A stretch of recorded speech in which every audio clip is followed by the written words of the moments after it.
New Brunswick will lift all remaining pandemic restrictions July 30th, even if the province does not hit its vaccination target for moving into the next step. Now, that target was to have been 75% of eligible people fully vaccinated. Right now, that number is about 81% for one shot, but just 62% for two. The Chief Medical Health Officer, Dr. Jennifer Russell, says a key factor in dropping restrictions is what has happened in other jurisdictions like Alberta. They lifted their restrictions when they were at 70% of first doses and 38.2% of their second dose. And since then, they've continued to increase their vaccination rates, and they definitely are not seeing, they're continuing to see their case numbers go down and their hospitalization rates go down. Blaine Higgs is the Premier of that province. He's in Fredericton.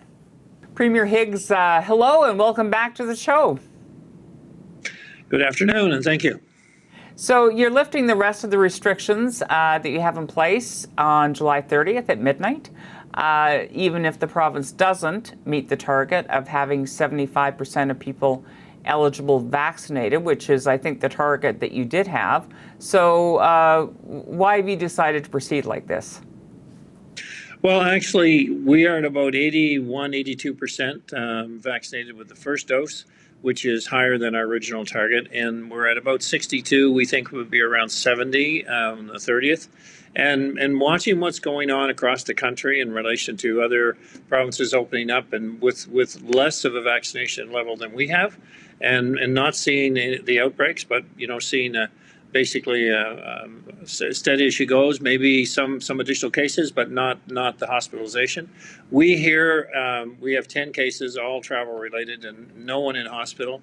And it's, so basically the public health reviewing the SATs, reviewing where we are, reviewing what we've seen from the changes we've made so far, said they're certainly good to go as of the end of July. And we wanted to give everyone time to prepare.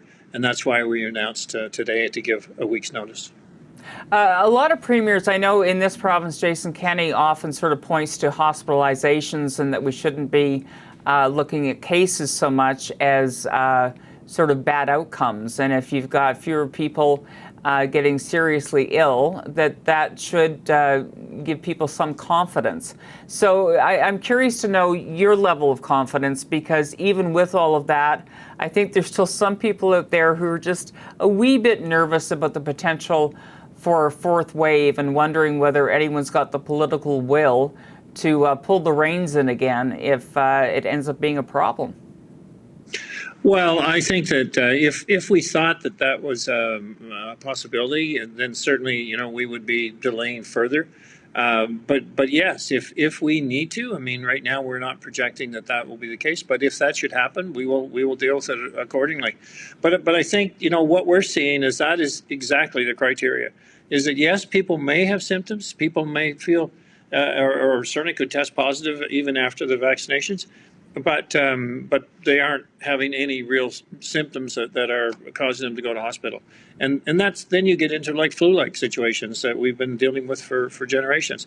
So we're taking the same approach, and our public health officials are looking at hospitalization as a key factor, and then of course we're looking at our case count and where we have with the movements we've made thus far. So our team has been doing very well in how we manage this, and we feel very confident in the recommendations put forward. We met as a COVID cabinet committee, likely certainly as a COVID cabinet committee for our last time, but we generally had agreement to move forward. So we're excited to get back to green and get back to a normal life, albeit keeping our perspective on COVID.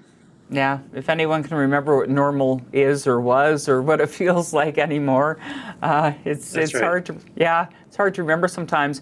Is part of normal life immunization cards, or what some people refer to as passports? We've got Manitoba looking at immunization cards to be used in some circumstances, some scenarios. Quebec looking at the potential of a vaccine passport system that may or may not be required. It really depends on what happens in the fall.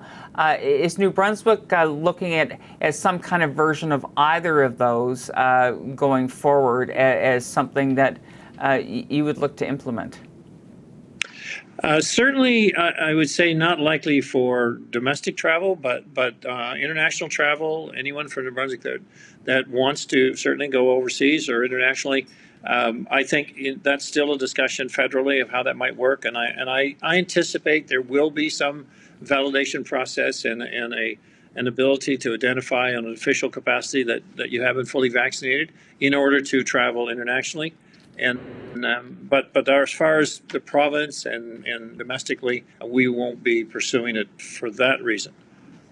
We do know, I mean, Politico was reporting, as an example, that the government is actively looking at some kind of system that would be in place by the end of December. And it's, I mean, you know, everyone can use a different word to describe what it is, but essentially a proof of vaccine credentials. So some kind of standardized documentation that could be used.